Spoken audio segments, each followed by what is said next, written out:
Hi, my name is Alexa Mills, and I'm a graduate student in journalism here at Northeastern.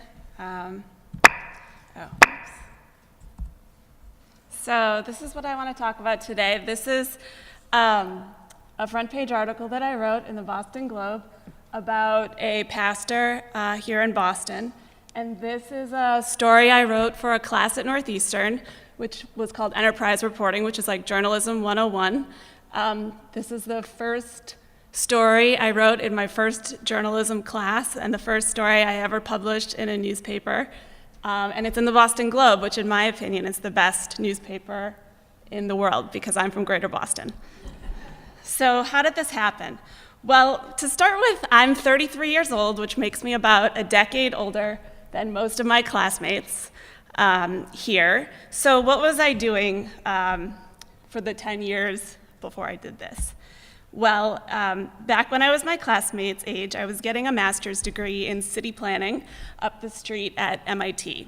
And so I earned that degree, and then when I finished, a person who runs a lab there, Community Innovators Lab, or CoLab, asked me to please come and work at her lab and be a media director there. So I took that job, and while I was working there, I founded this publication, and this is called CoLab Radio. It's an independent site from the actual Community Innovators Lab, and it's a publication in which anybody who is doing work to improve their community can write their own story. So it's a little bit the opposite of journalism. It's not, usually these people are the experts that journalists are quoting, or they're the people suffering from a policy problem that journalists are writing about. But in this site, those people have a chance to tell their own story. And so I dedicated 5 years to that, to helping people tell their own story. So this is an example of a series we did. It's called Contested Space, and you see a bunch of different posts. The first one by Sabita Banerjee. Sabita is a social justice activist in London, and she's talking about a contested public square. The second one by Catherine Hampton. She's a city planner in Bosnia, and she's talking about an Orthodox cross that has been knocked down and replaced 1 million times. The third one is by an architect and city planner in Istanbul who was writing about the train station.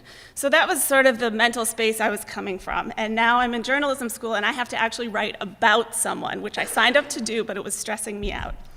So I went to the United Baptist Church in Jamaica Plain. I decided I would do a story about a woman I knew to be a prison pastor and a funeral pastor.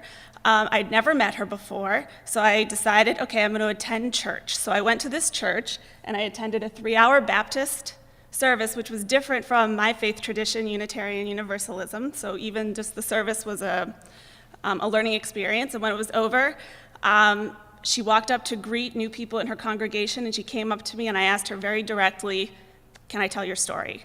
And I didn't know very much about her. But over the next 2 months, I learned a lot about her. This is Reverend Laura Ahart, and I went to watch her preach in a prison 3 times. I watched a baptism of prisoners in the prison. I went to multiple funerals. Many of them were funerals for homicide victims here in Boston and Brockton and in the area. And the more I learned about her, the more I really thought of her as just an incredible person. And most importantly, she was a person who knew her own truth. I didn't have to decide who she was. She knew who she was. She could tell me who she was, and everything she did was who she was. So it was a joy to try to give that story to others, and also really difficult. So then when I was done, being from Boston, I thought, you know what, I really want Bostonians to meet this person. I think this person everybody here in this region needs to know about her work. So with the help of my Northeastern professors, they handed over the story to the Globe, and within short order, the Globe had their own photographer out taking photos of her, and they published the story with very few edits to what I had originally written, which was incredible and exhilarating. And then after that, a lot of people commented, and they told me what they thought of the article and what they thought of her, and this was the most meaningful, I think one of the most meaningful pieces of feedback I got, and it's from a woman who has experience with family members in jail and funerals, And so it meant the most to me that someone who was familiar with the world Reverend A. Hart was dealing with knew her. And then there it is. It was in the newsstands. A friend sent me this photo, and